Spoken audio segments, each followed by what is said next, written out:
इतकी एक 14 पैकी एक कोमल जाती भुंग्याची, म्हणजे सात्विक. हे तर अमृताचा स्पर्श झालेली भुंगे होती.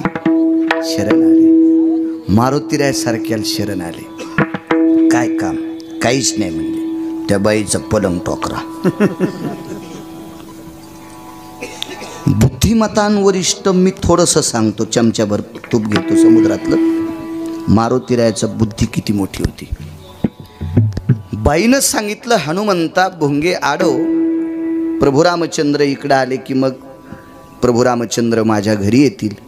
मारुतीरायानं सांगितलं, दारात नाही, आतमध्ये बसू. पण एक लक्षात ठेवा आई साहेब, माझ्या मालकाला विघ्न चालत नाही. याचे 1-2 पुरावे सांगतो. कोणता विघ्न? चक्षुया चक्षुपाती मिनलिया वरुता नियती तयावधीची आई ती विलंबन चाले. सांगू खाली येऊन, वरचं पापन खालच्या पापनाला लागतंय त्याला आपण निमिष म्हणतो, क्षण म्हणतो. इतक्या वेळापुरतं जरी विघ्न झालं तर माझे मालक मधात येणार नाहीत. तिनं सांगितलं, अरे मी कोण आहे? तुका म्हणे पतिव्रता तिची देवावरी सत्ता. ताकद आहे तिची. याच्या पुढचा एक पुरावा सांगतो तुम्हाला. असे 4 का 5 पुरावे येत, पण मला आता 2 आठवायला येतं.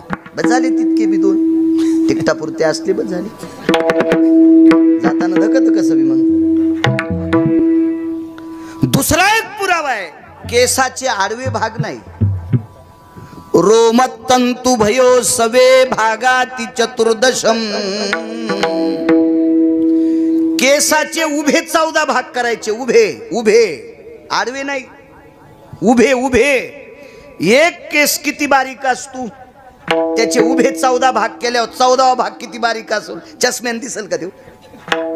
तै रोमाचे चतुर्थ भागे तै मोजिता विभागे तै विलंबाचे निभय भागे शन एकच गा.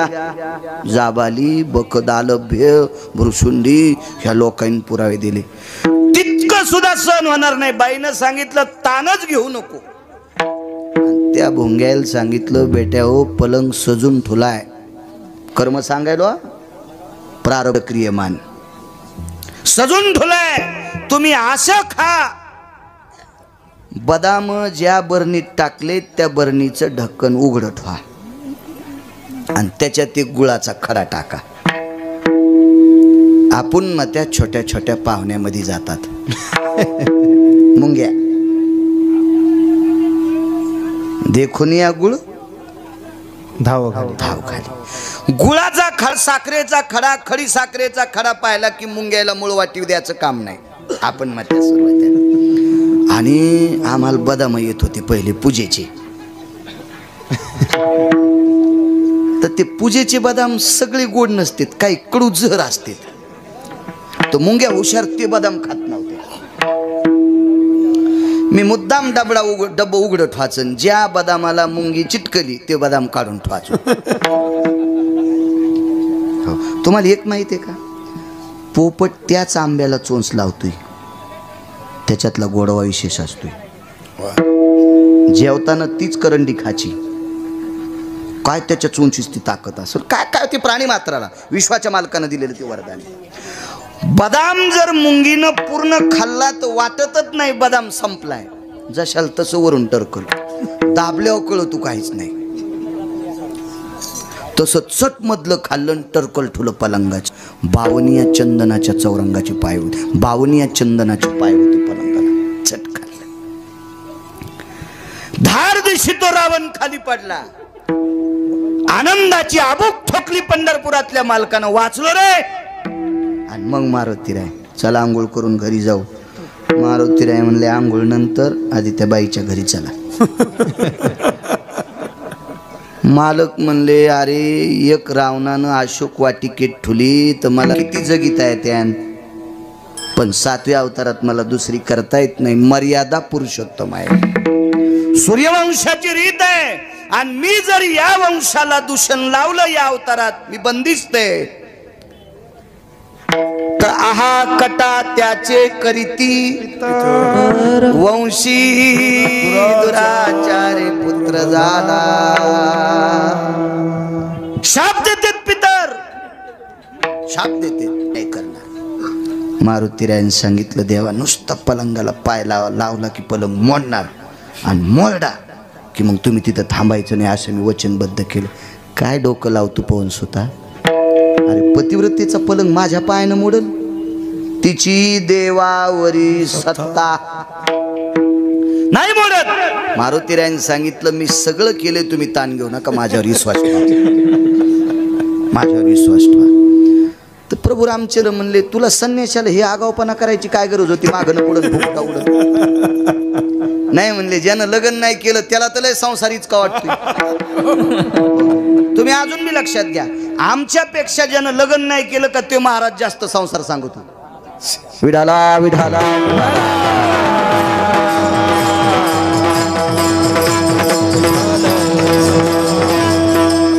कारण ते काय असेल देव जाणे, ते देवानच त्यांना मेमरी कार्ड टाकलेलं असते. ते संसारावर जास्त बोलत आहेत, फक्त लग्न करीत नाहीत. असं मी खूप ठिकाणी लहानपणापासून कीर्तन ऐकतो ना. योग असा आला, तू काय कशा करता ऐका ना म्हणले मालक, हे जर करीत नव्हतं तर तुम्ही वाचत नव्हतात, हे जर करीत नव्हतं तर तुम्ही वाचत नव्हतात, तुमच्या करता केले. बरं चाल. मारुतीरावर विश्वास होता, पोचले तिथं. भगवंताला पाहिल्याबरोबर काय बाईला आनंद, जगाचा बाप आहे. बाहेरच्या दरोजापासून प्रभू रामचंद्राचा अंतःकरण तिला प्रणाम करीत होतं, प्रणाम करीत होतं, प्रणाम. ही प्रभू रामचंद्राची व्याख्या आपल्यासाठी पोषक आहे. ज्या अवतारात मर्यादा पुरुषोत्तम वृत्त आहे का, त्या अवतारात तिनं जरी प्रभू रामचंद्राची अपेक्षा केली असेल, पण प्रभू रामचंद्र तिला मायेच म्हणत होते. ही त्या अवतारातली ख्याती आहे. अंतःकरण तिला आई म्हणून पुकारित होतं. गेले ना अंगठा मारला पायाचा, पायाचा अंगठा मारला, कडकड कडकड पलंग मोडला, निघाले वापस. सव्य भागाची दृष्टी ज्या येते तिच्याकडे पाठ केली, तिकडे तोंड केलं. भगवान चाललात, माफी असावी, माफी असावी, माफी असावी, माफी असावी. देवानं पाहिलं नाही पण एक वरदान दिलं.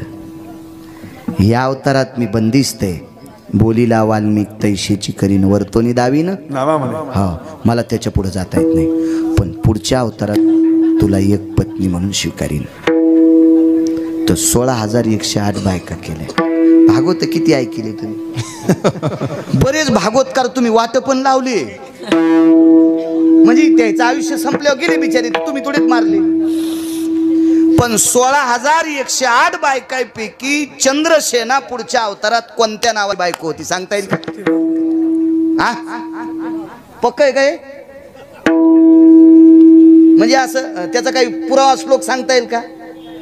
नाही असंच का सोनाराच्या नळीवाणी फुकलं तिकडे गेलं? असं नाही, असं एरंडाचं गुराळ नाही सांगितलं पाहिजे. विठाला विठाला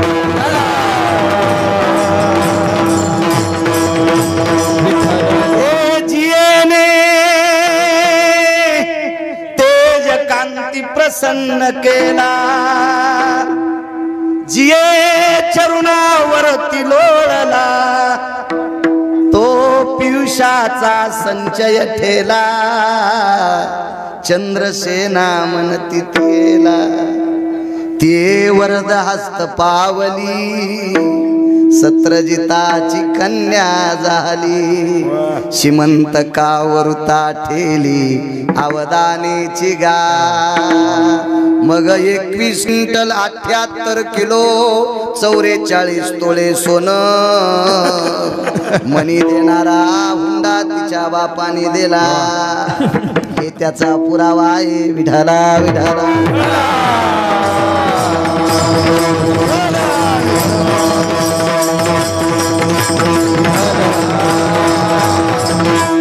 ऐकणारे माणसं इतके हुशार व्हावा की कीर्तन करताना काही माणसाकडे पाहिलं की कीर्तनकाराचं धोतर घामानं वलवावा, पटक्यातून घाम सुटावा, इतके हुशार पाहिजे तुम्ही.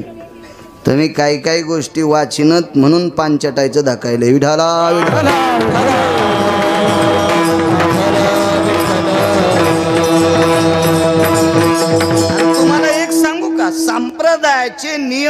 सांभाळणाऱ्याला जर तुम्ही मानित असाल तर त्याचं पाप तुम्हाला अर्ध फेडावं लागतं. दोघांची पतन सारी खेळती, सारी खेळती, दोघांची पतन सारी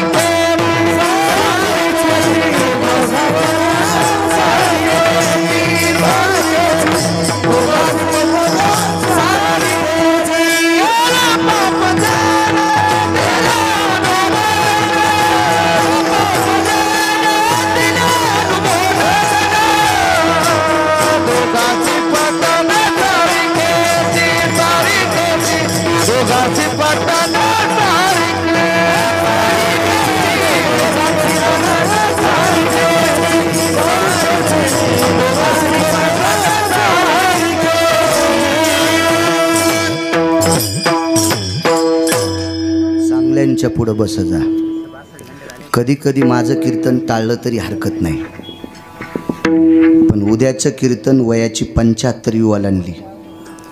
27 वर्ष झालं एकाही वारीला गैरहजर नाहीत गुले बाबा. 27 वर्ष झालं पाहतो. 27 वर्ष ही वारी झाल्यावर त्यांना निमोनिया झालता. कालची वारी झाल्यावर 75वी ओलांडली. 75वी तरी पण ज्ञानोबारायच्या 16 शेडगे दिंडीमध्ये ते चालत असतात. मी काही बोलत नसतो, पण तशा माणसाला चालता चालतात प्रणाम करीत असतो. आपलं उजळून निघत असते. एखाद्या वेळेस आमच्यासारख्याचं नाही कीर्तन ऐकलं तरी चालेल, ही लोक ऐकत जा. तुम्हाला कारण सांगू, परमार्थात चुका करणाऱ्या भडव्याचं ऐकलं की पाप फेडावं लागते. पुरावा ऐकला तुम्ही, पुरावा ऐकला, मी नाही पुरावा देत. मला हे बसावं लागते ना माणिक भाऊ, मला हे सुद्धा माझं पाप समजतो मी. पण पुन्हा एक वाटते देवानं आपल्याला वाचिलं. तुम्ही होते प्रत्यक्ष पाहायला, मला मणक्याला मार लागल्यामुळं जास्त पाय हलतो. काय सांगू लागू, सत्य चंद्रसेना. हा, सुलोचना बरेच म्हणले ना. चंद्रसेना योगास आला. पुढच्या जन्मात पत्नी करताल, पण लक्षात घ्या, जिनं स्वतःच्या कपाळाचं कुंकू पुसले तुझ्यासाठी, देवा तुझ्यासाठी स्वतःच्या कपाळाचं कुंकू पुसले. तुला फक्त काही औपचारिक भोग घेण्यासाठी पलंगावर बोलील तर तू अंगठ्यानं पलंग मोडलास. लक्षात ठेव, पुढच्या अवतारात जरी तुझी पत्नी झाली तरी पण याच अंगठ्याला जरा नावाचा पारदी बाण मारीन आणि तुला संपीन. भिल्ले विंधिले शारंधर. ज्या अंगठ्यानं पलंग मोडा त्याच अंगठ्याला साहेब द्वापार युगात बाण लागला. त्याला कर्म नाही चुकीत आलं. आता इकडं बघा, ह्या बाबाकडं निघाली प्रभू रामचंद्र. प्रभू रामचंद्र निघल्यावर यानं चढता पाय घेतला तर ती बाई लय हुशार, ती धरली मागून शेपूट. हो बाई, किती अधिकारी सांगू तुम्हाला. गरुडाला अमृत दोनदा भेटलं. दत्ता बुवा, दोनदा गरुडाला अमृत भेटलं, टिकिता नाही आलं. सर्पाच्या माईला कदरूला एकदा अमृत भेटलं, टिकिता नाही आलं. राक्षसायला नालायकाला अमृत भेटलं, पण मोहिनीकडे पाहत राहिले आणि दारूच पिले.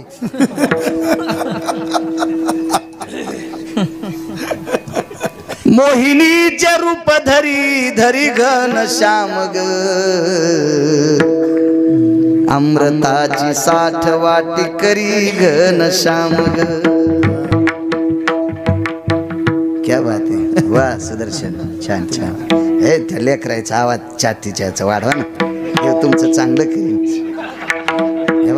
ते तुम्हाला एकदा बी म्हणले आवाज वाढू नका. मी लय पक्वादे पाहिले की लाऊडस्पीकरवाल्याला 1000 खालून देते, आणि ते म्हणते कीर्तनकाराची गायकाची काशी करा, आमचाच वाढवा. लय पाहिले, एकदा तुम्हाला म्हणले नाही म्हणून तुम्ही मनान वाढा. रड्यावच माईनं पाच होय. तिला कळाव ना, सकाळपासून पेलं नाही, आता 2 वाजता पाजावं म्हणून विठाला विठाला.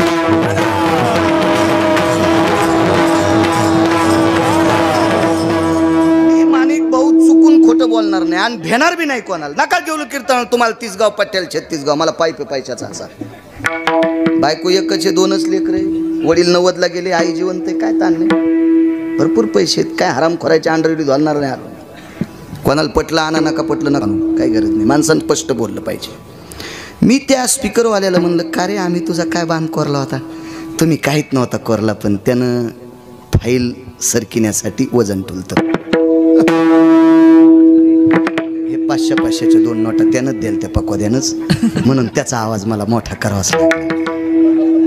अरे मी म्हणलं, अरे तर कीर्तन मातीत घातलंस, चांगले प्रमाण म्हणणाऱ्याचे प्रमाण मातीत घातलेस, तुला काय भेटलं रे? ते म्हणलं, मला काय भेटू, पण त्याला त्या भाडव्याला तो कोण्या नरकात टाकावं हे देवाला पण कळायचं नाही.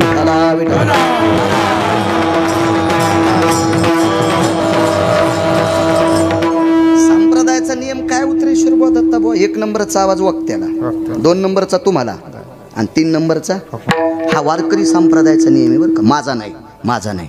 पण हे बिचारे काय नाही म्हणले, साऊंडवालं चांगले, वाढीव म्हणले वाढीत. आता मायराडे शोपाजीत नाही ते कसं वाढी, त्याला म्हणावंच लागेल ना वाढेव म्हणून. चांगलं धरली शेपूट. हा अमृताचं सांगू लागलो. राक्षसायला अमृत भेटलं, देवाला नव्हतं भेटलं बरं का. हे मोहिनीच्या नादी लागले. मोहिनी लय बेकार असते. 527 एकर जमीन आमच्या पाहुण्याला. गळ्यात मी मारुती रायच्या पुढं सांगायला मी एकही गोष्ट तुम्हाला सांगितल्या मग म्हणीन हे खोटं आहे. पण 527 एकर, 6वीला त्या गावात लग्नाला गेलतो, तर 527 एकर जमीन आमच्या पाहुण्याला. शेवटच्या टप्प्यात ते पाहुण्यात दहिले ओढीत होता. दैले कळालं का? ओढून टाकलेल्या बिडीच्या दुंडकाला आमच्याकडे दैल्या म्हणते. अंतू भाऊ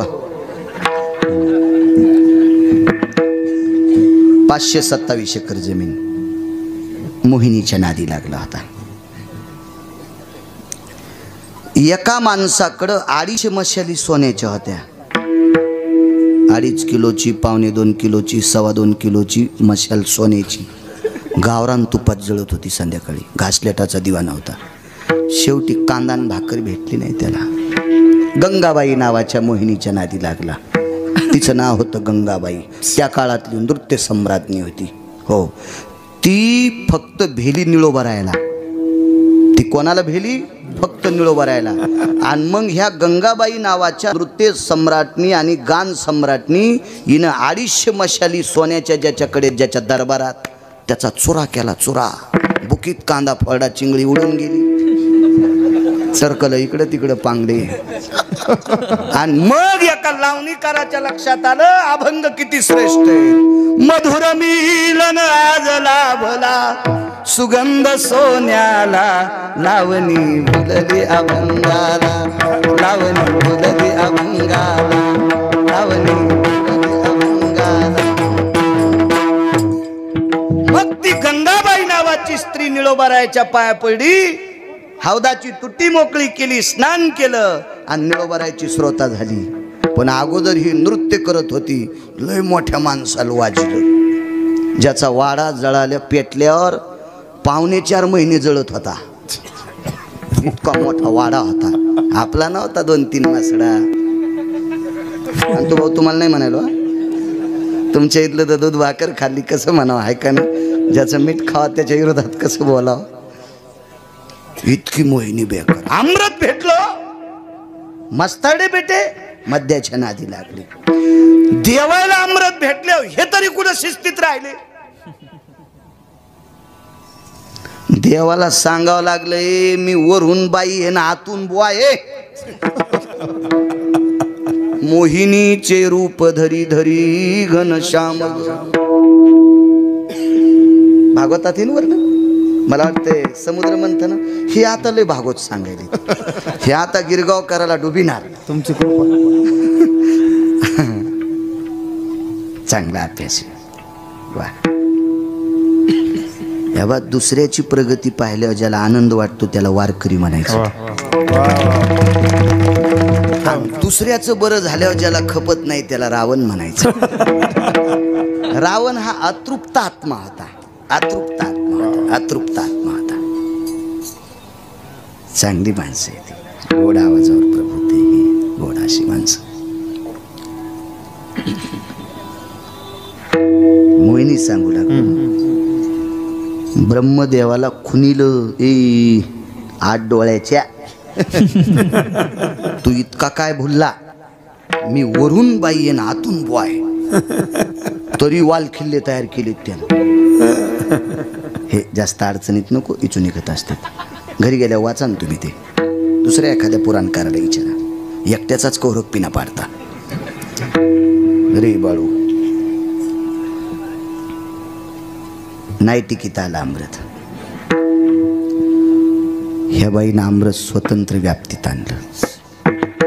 अमृताचा कलश प्राप्त करणारी जगाच्या पाठीवर, विश्वाच्या पाठीवर एकच बाई होती, चंद्रसेना. आणि अमृताच्या बळावर नवऱ्याला सांगितलं, चंद्र सूर्य येतोपर्यंत विधवा होणार नाही, चंद्र सूर्य येतोपर्यंत कपाळावरचं कुंकू कोणी पुसणार नाही. आणि मारुती रायला सांगितलं, हनुमंता तो भुंगे मारलीस? नाही म्हणले. आपण नाही मारली, बिलकुल नाही, आपण मारलीच नाही. ती बाई का दुसऱ्याच्या कोठ्यातलं शेण चोरणारी होती का? ती बाई शेजारीन उठायच्या आधीच फुलं तोडून न्यायचे, महादेवाला व्हायचे, बाई झाली पूजा. वारे चोर सोसायटीचे अध्यक्ष, दुसऱ्याची फुलं चोरी तीन महादेवावर फुलं टाकी, ती गौऱ्या टाकल्याचं पाप लागन तुला. काहीतरी पुरावा आहे ना एक, आहे काहीतरी पुरावा. मला वाटतंय दगड मारल्याचं पाप लागतंय. हो, ये तितैसे दगड मंत्र पुष्प देवाची, मंत्र पुष्प देवाची, मंत्र पुष्प देवाची.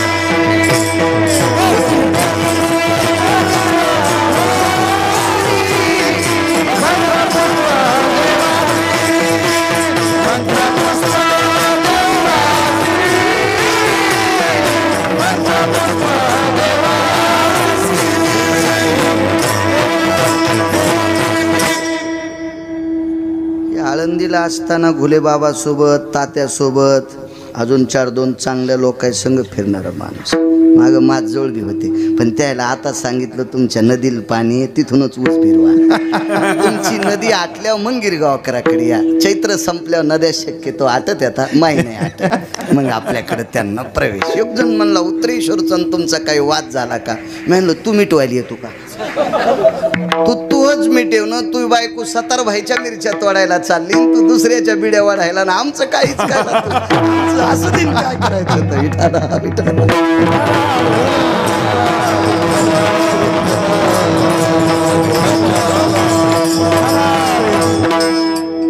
मला मजा आपल्या परिसरात येते बरं का. तुम्ही आपल्या परिसरातले म्हणून नाही, मला जितकी मजा आपल्या परिसरात आहे इतका श्रोत्यांचा ओघ हे पुन्हा नाही कुठे नाद करायचा.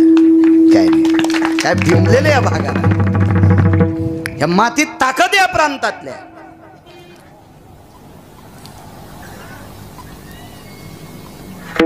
दुसरी अजून ताकद सांगू का? महाराष्ट्रातला पहिला शास्त्री या भागातला आहे. महाराष्ट्रात 3च शास्त्री आले, तेव्हा कोणीच शास्त्री नव्हतं. महाराष्ट्रात 3च शास्त्री, तेव्हा एकही शास्त्री नव्हते. जगन्नाथ अण्णा पवार, तुकाराम महाराज महामुनी आणि प्रल्हाद शास्त्री दैठणकर. या प्रांतात सुगंध आहे त्या. काशी विद्यापीठाची पहिली. आता शास्त्रींची संख्या भरपूर आहे, आता आपलं नशीब मोठं आहे, भरपूर शास्त्री. पण त्या काळाला 3च होते, त्याच्यातला एक आपल्या भागात होता. विठाला विठाला.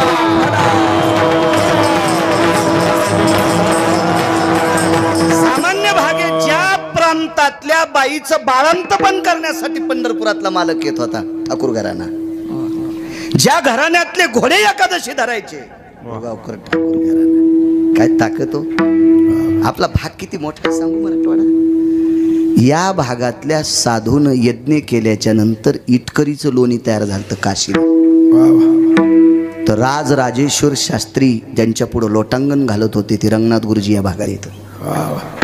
या भागातले म्हणण्यापेक्षा सांगू का, 7-8 किलोमीटरवर त्यांचा जन्म झालता सोनपेठला. काय नशिबवान आहेत आपण. आणि हे भक्तीचा आनंदच वेगळा आपल्या भागात, काय विषय नाही. आणि तुम्हाला एक सांगू का, जिथं पिकतंय तिथं इकलं तर मजा असते. बाबा लांब गेल्यावर श्रोते किती येतील त्याचं काही सांगायचं नाही. परिसरात महाराज जन्माला येऊन त्याच्या कीर्तनाला लोकांना गर्दी करा, त्याला म्हणायचं महाराज. मी नशिबाय की मला तुमच्यासारखे अधिकारी श्रोते भेटतात. प्रणाम तुमच्या चरणी. कारण सांगू, तुमच्या आशीर्वादानंच मी महाराष्ट्रात फिरायलो.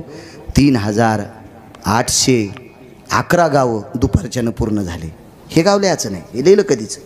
3811 गावं एकदा गेलेलं गाव. ही तुम्ही परिसरातल्या केलेल्या सात्विक श्रोत्यांच्या आशीर्वादानं मी इतका फिरतोय. म्हणून तुमच्या चरणी प्रणाम. आपली ताकद नाही ती. धरली शेपटी, मारले नाहीच भुंगे. नाही म्हणले, मारले नाही. सांगू तुम्हाला पुरावा. पिच्छायाम पिच्छायाम पुच्छाग्र भागेषु. वाक्य नीट ऐका. पिच्छायाम पुच्छ आग्र भागेषु. पिच्छ म्हणजे पंख आणि पुच्छ म्हणजे शेपटी, आग्रभाग म्हणजे टोक. शेपटीच्या शेवटच्या टोकामध्ये पंख सापडलं, ते पंख होतं भुंग्याचं. भ्रमरादि पिच्छायाम पुच्छ अग्रभागेषु. कोर्टात जजला पुरावा विचारायची गरज नव्हती. हे तुझ्या शेपटीमध्ये भुंग्याचं पंख सापडलं हनुमंता. कोणी मारले? मान खाली घातली. कोणी? या बाई, जाय घरी, जाय घरी जाय. मारुती रायनं तिच्या दारात लोळण घातली. लोळले, असे लोळले. प्रभू रामचंद्र उभे होते, पाहत होते. मारुतीराय जवळ गेल्यावर मारुतीरायच्या अंगाला चिटकलेली माती पंढरपुरातल्या मालकानं कपाळाला लावली. तर मारुतीरायने त्याला विचारलं, माझ्या अंगाची माती तुम्ही कपाळ कशी काय लावली? तर पंढरपुरातले मालक म्हणले, तो तिच्या दारातली अंगाला काऊन लावली? मी सांगतो ना, तू अंगाची मी काऊन लावली, पण तो तिच्या दारातली अंगाला काऊन लावली? काय उत्तर द्यावं दादा? डोळे भरून आल्या मालकाचे. पंढरपुरातल्या मालकाला सांगितलं, प्रभू, सौभाग्यासाठी अमृत प्राप्त करणारी जगात एकच बाई होती, 34 नायिकापैकी चंद्रसेना. आणि अशा पतिव्रतेच्या पदस्पर्शाने पुनीत झालेली माती अंगाला लागावी. विटेवरच्या मालकानं मारुतीरायला कडकडाटून मिठी मारली. अशा पतिव्रतेचा मी अंकित आहे, म्हणून तुझ्या अंगाला चिटकलेली माती मी कपाळाला लावली. मी एका कीर्तनात सांगितलं होतं, रावणाला मारल्यावर प्रभू रामचंद्रानं अशोक वाटिकेतली माती कपाळाला लावली होती आणि लंकेकडे तोंड करून 3दा नमस्कार केला. तर बाकीच्या बऱ्याच लोकांनी विचारलं, पण सीताई साहेबांनी विचारलं, टाइम संपला का आपला?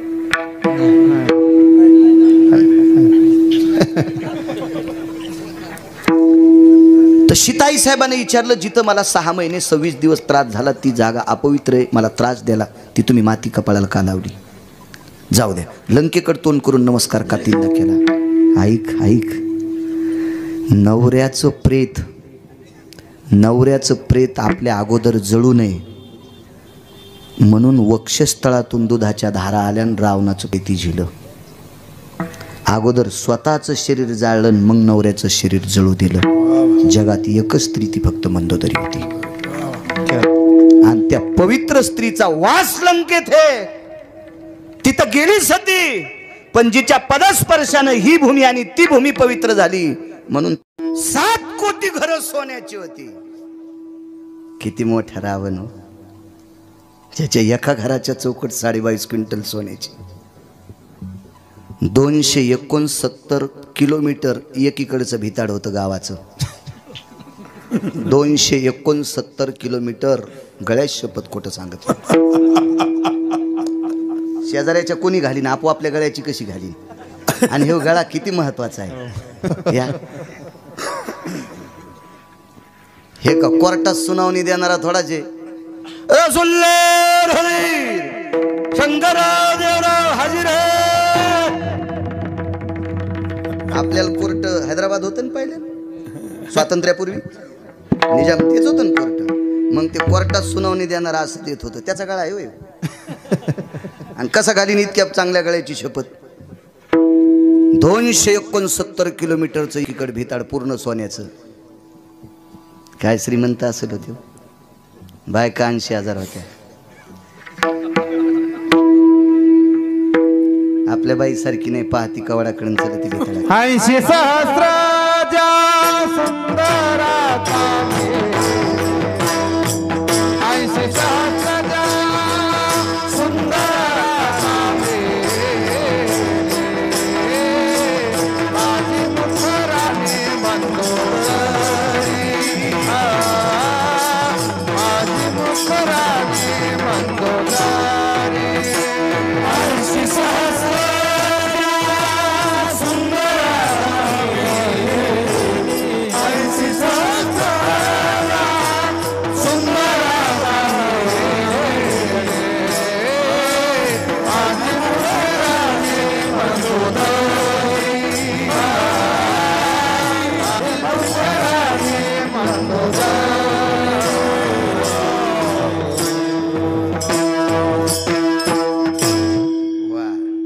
आता नाही सुधरू देत मला. 80 सहस्र सुंदरा कामिनी माझी मुख्य राणी मंदोदरी. 80,000 बायका, 1,00,000 पोर, 1,25,000 नातू. एक पोरग सांगू कसं होतं. आपल्याकडे मंत्र्याला पद किती असते. आता किती भेटन. कोणी कोण अण्णा पहा किती बी म्हणतात. कशी भेटते. लयच वर्षाच्या जवळचा असेल तर अण्णा 2.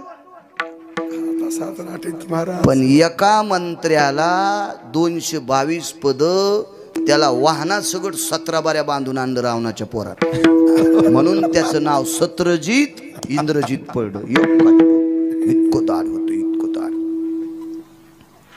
याच्या पलीकडे सांगू तुम्हाला ते किती दाड होतं. पृथ्वी ज्याच्या डोक्यावर आहे त्याला शेष म्हणतात. आणि शेष एवढ्या मोठ्या बलशाली पोराला पोरगी देत नव्हता. चल देत नाही, पण पोरीच्या बापाच्या विरोधात त्यानं लग्न केलं. ते बिले रगील शेष. ते म्हणला जरी माया पोरीशी लग्न केलं तरी मी तुला मारीन. ते म्हणला मला मारल्यावर पोरगी विधवा होईन. बुक्का लावला तरी हरकत नाही, पण मी तुला मारीनच. आणि मारलंच. ते जावाई म्हणला मला मारण्यासाठी 14 वर्ष उपवास. अरे 14 वर्ष 27 दिवस धरीन, पण तुला मारीनच. मला मारण्यासाठी झोपायचं नाही, झोपणारच नाही. काय शेष बी काय पोरग असेल ते रावणाचं. असे पोरं 1,00,000 पोरं, 1,25,000 नातू, 80,000 बायका. तर सासरे किती झाले. 80,000. पण सासा नाही सांगता यायच्या. कारण जावायना 80,000 केल्या म्हणल्यावर सासरा 25-25 तर करीन. म्हणजे हे सरळ सरळ बोलायलो. मी काय तिथला सरपंच नव्हतो. चला रावणाला पोरं किती. 1,00,000. मग ज्यांच्या बापानं 80,000 पोरायला 11-11 तर नातवायला 7-7. मग सगळ्याचं गणित लावा. आमदारकीला याला कोणाच्या पाया पडायची गरज होती का. एवढा मोठा श्रीमंत रावण, पण कर्मे रावण क्षय पावला. प्रतिज्ञा काय होते राजू. समुद्र गोड करीन, स्वर्गाला शिडी करीन, आणि सोन्याला सुगंध देईल. तशा कल्पना नालायक होत्या, पण माणूस मोठा होता. ह्या कल्पना तिन्ही रद्द करण्यासाठी पंढरपुरातल्या मालकाला 14 वेळेस घाम आला. कारण ह्या कल्पना रावणाच्या रद्द करणं इतकं सोपं नव्हतं. कारण रावण रावणच होता. तुम्हा मला जन्माला घालणारा चतुरानंद त्याच्या इथले देवदूत होता.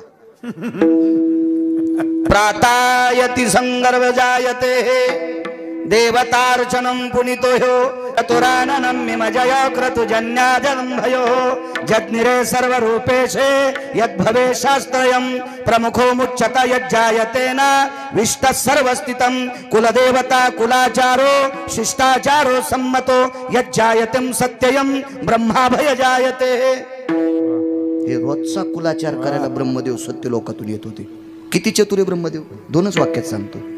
माझ्या अंगठ्यावर जितके ठसे आहेत, पृथ्वीवर जितके देश आहेत, एकाही माणसाच्या ठसे माझ्या ठशासारखे नाहीत. हे तर तुम्हाला मान्य करावं लागेल. ऐका, इथं बसलेल्या याचा तरी ठसा माझ्यासारखा आहे का? नाही. किती चतुर असेल. पुन्हा एक चतुर सांगू का?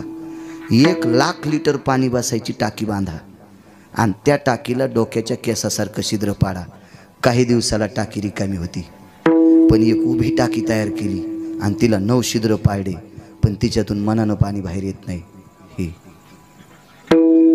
9 छिद्र पाडले तिला 9. काय विद्वान असेल होते, किती विद्वान असेल, किती विद्वान. आणि तो विद्वान रावणाची तर देव झाला होता. काय श्रीमंत रावण तो. एवढी श्रीमंती त्याची. ह्या प्रतिज्ञा तिने खऱ्या करणार. पण पंढरपुरातल्या आणि काशीतल्या मालकाला माहित होतं ह्या प्रतिज्ञा चुकीच्या आहेत. आपली निसर्गाची पूर्ण व्यवस्था बदलून जाईल. रावणानं जर सोन्याला सुगंध द्यायला असता तर सोनं कुठं ठुलंय चोट्याला विचारायचं काम नसतं. पण वास घेतलं की कळालं असतं या कपाटात सोनं आहे, याच्यात चिरगुट आहे, चलो. एकच मुद्दा. फार अडचणीत हात घालणं काही चुनिगत असते. दुसरा मुद्दा बघा. जर रावणानं समुद्र गोड केला असता तर एक जण येडगळ म्हणला पाण्याची कमी नसती राहिली. पण अरे नालायका, समुद्र गोड झाल्यावर पाऊस पडला नसता रे. शारोदक भय सकल सुधा यत् प्रजन्यति जायन्ते तेजो कांतीन दिवा करो निशापति भय जायन्ते यत् संक्रमे जायन्ते यत् जायन्ते शितो भया उष्णोदक भय सकल सुदे वायुर्वेगं स्ततेवचम् प्रजन्यस्तुं सकल सुदाना प्रजन्यस्तुं सकल सुदाना प्रजन्यस्तुं सकल सुदाना. मी 6वीला असताना संत जनार्दन विद्यालयामध्ये आम्हाला विज्ञान शिकवायला देशपांडे सर होते. ते मला म्हणायचे, बाळा, उष्णतेनं समुद्राच्या पाण्याची वाफ तयार होती आणि ती वाफ आकाशातल्या ढगांना खेटली की पाऊस पडत असतो. आणि हे सागर जर गोड असता तर बाष्पीभवन झालं नसतं त्याचं. त्या पाण्यानं पाऊस पडत नसतो. यत् प्रजन्यति जायन्ते. नंतर इकडे आल्यावर कळालं, गुरुजींनी 6वीला असताना सांगितलं, पण 10,000 वर्षापूर्वी माझ्या संतांनी पुराणात लिहून ठेवलंय. समुद्र गोडा होणं चुकीची गोष्ट आहे. चला, आणि स्वर्गाला जर पायऱ्या केल्या असत्या तर पाणी न टाकून जे पेतेत का ते आधीवरी गेले असते. बाळ्यावरी चढतानाच एक जणांना कष्टावडा असता, गिरगावकर थांबा आम्हाला जाऊ द्या. आणि महाराजायला सुरुवात झाल्यावर वरच्यांनी सांगितलं असतं तुझ्या संपल्यात, तुम्ही आता इकडंच वताडायनं फिरा. ही सुद्धा कल्पना चुकीची होती, चुकीची होती. एवढा कल्पना रंगवणारा रावण. भक्तीचं टोक जर बघायचं केलं तर शिवजीला प्रसन्न केलं. किती प्रसन्न केलं सांगू तुम्हाला. येने प्रसन्नस्तु जायो पंचाननम गिरिजा सांगेन दातृत्वम. गिरिजा म्हणजे पार्वती. सांगेन दातृत्वम. इतकं भक्तीचं टोक. पत्नी मागितली देऊन टाकली न. पण पोरग हुशार होतो गणपती बाप्पा, आईला सोडिलो. इतका भक्तीत श्रेष्ठ. तरी करमे रावण क्षय पावला. किती मोठा रावण लक्षात आलं. हे उग मोजकं सांगितलं तिळभर. रावण सांगायला किमान 1.5 वर्ष लागते माझ्यासारख्या येडपटाला. विद्वान माणसं 10-10 वर्ष सांगतील, रोज 2 तास. माझ्यासारखं येडपट 1.5 वर्ष सांगल. विद्वान किती वर्ष सांगतील. एवढा मोठा रावण. किती मोठ्या सीताई साहेब, किती मोठे राजा दशरथ, किती मोठे प्रभू रामचंद्र. पण कर्माच्या रेषेनुसार एका तिळा इतकं बाजूला सरकता आलं नाही. म्हणून पैठणचे मालक पहिल्या कडव्यात म्हणतात, प्रारब्ध क्रियमान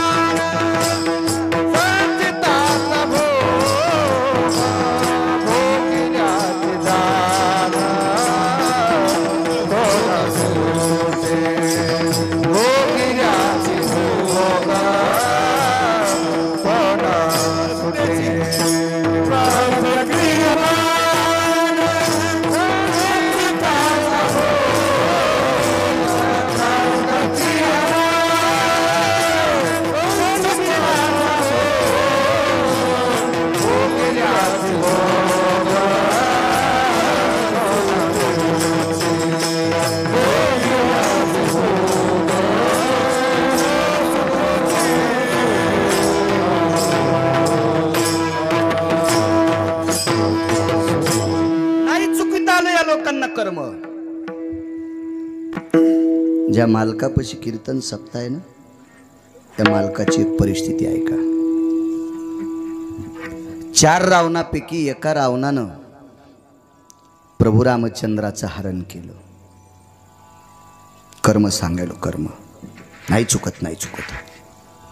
हरण केलं आणि मग पहाटे भगवान प्रभू रामचंद्राला त्या नालायक रावणासोबत युद्ध करावं लागलं.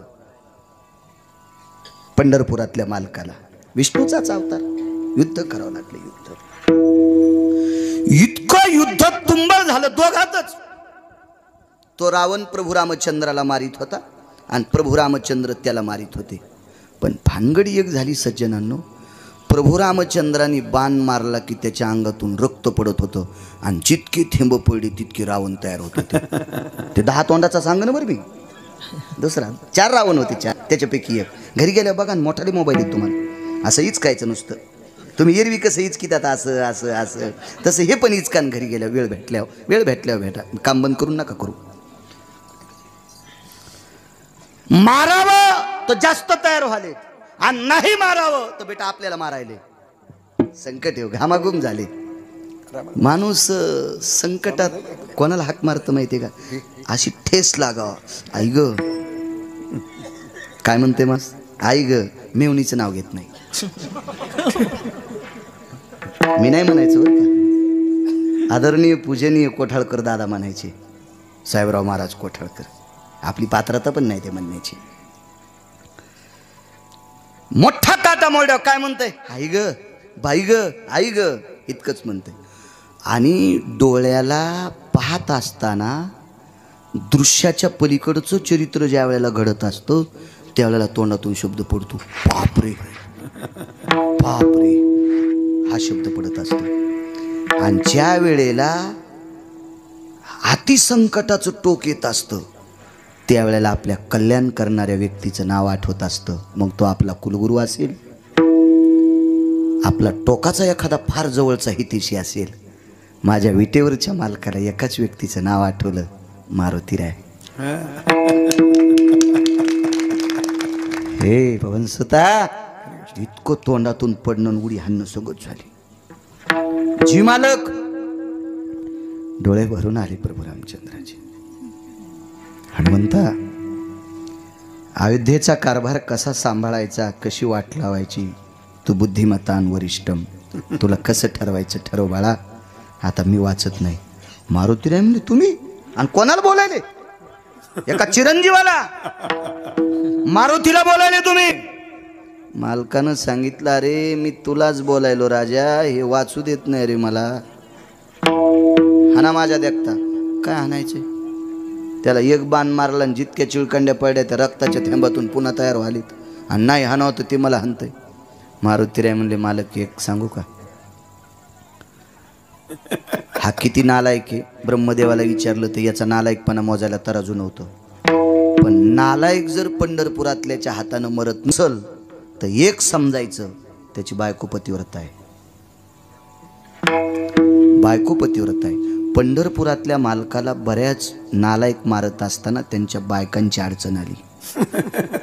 तुम्हाला एक सांगू का, पंढरपुरातल्या मालकानं 7व्या अवतारात रावण कधीच मरत नव्हता. माना नका मानू काय घेणे मला त्याच्याशी, मी वाचून सांगायलो तुम्हाला. रावण एकदाही प्रभू रामचंद्राच्या हातानं सरळ सरळ मरत नव्हता. पंढरपुरातल्या मालकाला 2 लोक भायकावं लागले, एक त्याची बहीण आणि एक त्याचा सख्खा भाऊ. त्या तुटक्या नाकाचीच्या तुटलेल्या नाकाची होती ना ती, तिच्या डोक्यातला स्क्रू ढिला केला, जरा ढिला केला स्क्रू, आणि स्क्रू ढिला झाल्यावर ती दादाला म्हणली, दादा मला एक वहिनी आण. तेव्हापासून या लहान लहान लेकरायला ते गाणं शिकिते, दादा मला एक. काय रे सुदर्शन, असं असतोय. गुदगुल्या होत्यात तुला बी.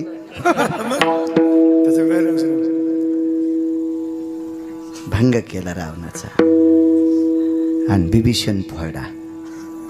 म्हणून बिभीषणाला माझ्या 18 मालकांपैकी एका मालकानं मूर्ख पदवी दिली. आपण नाही म्हणायचं बरं, पण मनशी बिभीषण शहाणा परी तो महामूर्ख जाना. मालकांचं वाक्य. आपली पात्रता नाही बिभीषणाला मूर्ख म्हणायची. का? कारण आपल्यापेक्षा जास्त चांगल्या प्रतीचं भजन बिभीषण करत होता. कारण सांगू तुम्हाला, इथं बसलेल्या कोण्याच माणसानं पेटलेला अग्नी भजनानं इजवायचा, मी मरूस तर त्याच्या बुटालाच पालिश करीन, नाही तर त्याच्या बुटाचं मंदिर बांधीन. पण बिभीषणानं घर जळूच दिलं नाही. प्रतापे सबळ नामाजिया तुका म्हणे अग्नी झाला से शीतळ. प्रतापे सबळ नामाजिया. अख्खी लंका जळाली पण बिभीषणाचं घर जळालं नाही. हा पुरावा ओरिजिनल शपथ पुरावा. आग लगी लंका में हलचल मचाई, विभीषण की कुटिया कैसी बचाई रे. एकट्या घर विभीषणाचं घर जळालं नाही. का? तो भजन करत होता. आपलं भजन तितकं पावरबाज नाही म्हणून आपण विभीषणाला नाव ठेवणं चुकीचं आहे. तो मालकांचा पुरा आहे, त्यांचा अधिकार आहे, अधिकार आहे त्यांचा. असो, रावणाची मंदोदरी सात्विक आणि सदाचारी पुण्यशील स्त्री होती. तिथं 5 पतिव्रतेच्या यादीत आहे. कोणत्या कोणत्या होत्या 5? सीता, अहिल्या, तारा, द्रौपदी, मंदोदरी. ह्या 5 पतिव्रता. याच्यातल्या मुख्य 34 नायिका होत्या. हे कॉलेज मधले पुढचं त्याच्यातली एक सांगतो आता. त्या 34च्या यादीमध्ये सावित्री आली. पारनिरोर कंकणो भय जायते न दक्षिणाधिपती. ही दक्षिण दिशा आहे ना. पारनिरोर कंकणो जायते दक्षिणाधिपत्यम तेजो भय कांती दिवाकरम ममम ललाट प्रपलचम दातृत्वम देहिमा. हातातल्या बांगड्या दाखिल्या. त्या बांगड्याच्या तेजानं डोळे दिपले आणि ते म्हणला काय देऊ. नवरा नेलास ते वापस कर. आणि आणलाबाईनं यमाच्या दाढातून सत्यवान वापस. आणि त्यानं वापस दिल्या. मग आरती पेटिली आणि दोघांना दक्षिणेकडे तोंड करून आरती गायली. आरती यमराजा बंधू सहेश नदी जा सोडवे पते माझा दक्षिणेचे राज्य तुला देवा कुमकुम दान ओ संगा मागते रे. याच्यातला मुख्य शब्द बंधू सहेश न देजा. मग भाऊ मानलं. सामान्य ताकद आहे. त्या 34 मुख्य नायिकापैकी ती एक आहे. पुढे पुन्हा सांगणार आहे जेवढा वेळ भेटन. माझं मत आहे दुपार झाली की बैल सोडे पाहिजे. चालेल. आणि कीर्तनकारानं 2 तास झालं की आपलं जे इठेल केलं पाहिजे. माणसं बेजार नाही केलं हो ना. आपल्या टायमात चौकटीत लांबवायचं नाही. मारुतीराजांनी सांगितलं आईसाहेब अधिकारी आता. तर प्रभू रामचंद्र म्हणले आईसाहेब कोणाला म्हणायला? ह्या नालायकाच्या बायको. तर भगवान म्हणले नालायकाच्या बायकोला आईसाहेब? ते म्हणले मी संन्यासी आहे. मी कामाला इस्तू लावला, वासनेला इस्तू लावला. जगातली जी स्त्री दिसन मी तिला अंजनी सारखंच मानीन. याला म्हणायचं वारकरी, याला म्हणायचं साधू, हो याला म्हणायचं पारमार्थिक. आईसाहेब आहेत. मी नाही वाचत, काळजी करू नका. मारुतीराय गेले आणि चंद्रसेनेच्या दारात लोटांगण घातलं. केवढा मोठा संन्यासी, फार मोठा संन्यासी दादा, इतका मोठा संन्यासी.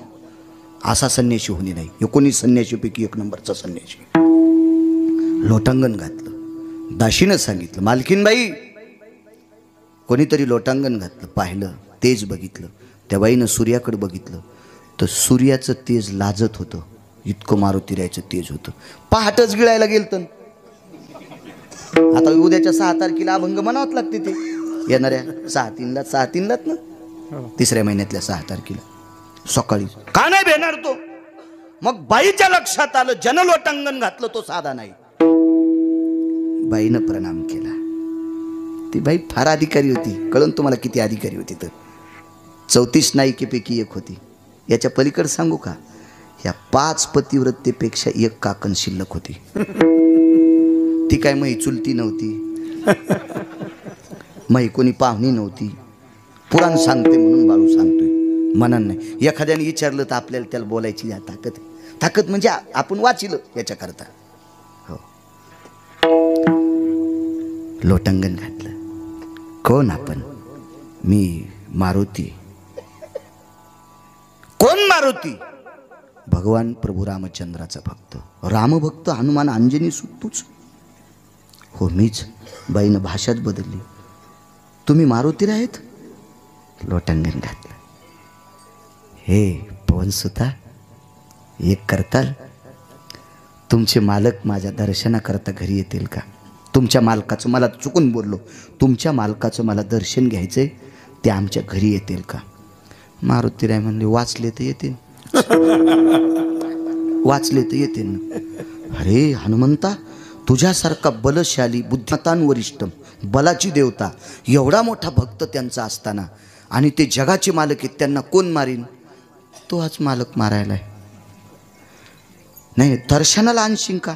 आणतो म्हणे, पण वाचले पाहिजे. एक काम कर म्हणे, आमच्या मालकाचं रक्त पडल्याच्या नंतर दुसरे मालक तयार होते, तर तू काय कर, 10-15 मिनिटाकरता त्या पर्वताच्या गुंफेला एक दार आहे, तिथं अमृताचा कलश आहे, त्याच्यातलं अमृत भुंगे नेऊन तिकडं टाकतात. माझे मालक शिल्लक तयार होते, तोपर्यंत ते भुंगे तिथं आडव. इतकंच सांगितलं बाई ना. भुंगे काय कर, आडव.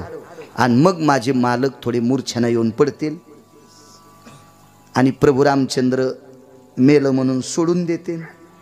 ते इकडे येतील, मी त्यांचं दर्शन घेईन, आणि प्रभू रामचंद्र गेल्यावर मी पुन्हा कप भरून अमृत आणीन, त्याच्या अंगावर टाकीन, पुन्हा जिथं करीन. ती बाई चंद्रसेना आहे, तिचं नाव आहे चंद्रसेना. पुढची ताकद ऐका तिची, ऐका ताकद, ऐका तिची. हो,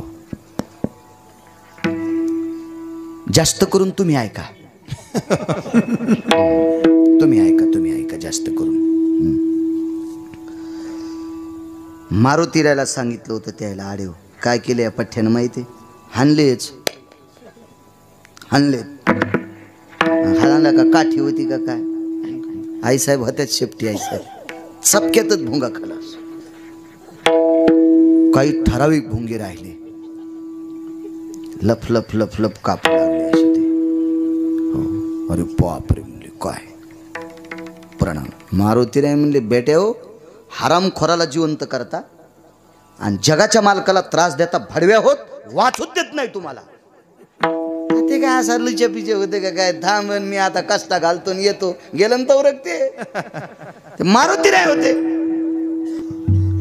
भुंगे म्हणले, आमचा वंश संपू नका. भुंग्याच्या जाती 14. तुम्हाला एक भुंगे माहीत असतील, गोळे करणार. अण्णा तुम्हाला काय माहित? गोळे करणार भुंगे. भुंग्याच्या जाती 14.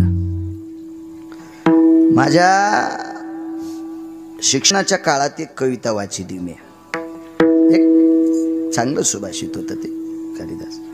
कोणी एक विचित्र पुतळा जे वावयाशी बैसला, जेविता जेविता पात्रे चिनी भक्षिला. 14 जातीपैकी एक भुंग्याची जाते, ती फक्त फुलाचा मकरंदच खाती, दुसरं काही खाऊ शकत नाही. पण तो भुंगा कमळाच्या झाडावर सूर्योदय झाल्यावर बसतो, कारण कमळ सूर्योदय झाल्यावर उमलते. कमळाच्या विशिष्ट प्रकारच्या जातींचं मला नाव माहीत आहे, पण अजून काही जाती आहेत तिथपर्यंत मी पोचलो नाही. मला फक्त 9 जाती माहीत झाल्या.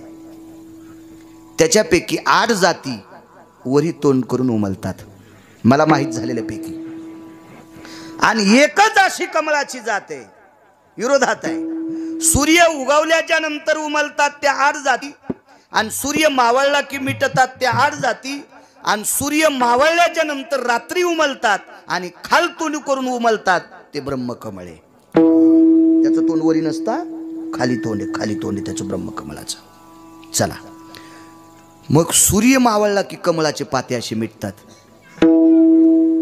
चांगल्या लाकडाला भोंगा लागूच नाही, आणि एकदा का भोंगा लागला तुम्ही काही करा कवाडाचं पीठच नाही कष्टाचा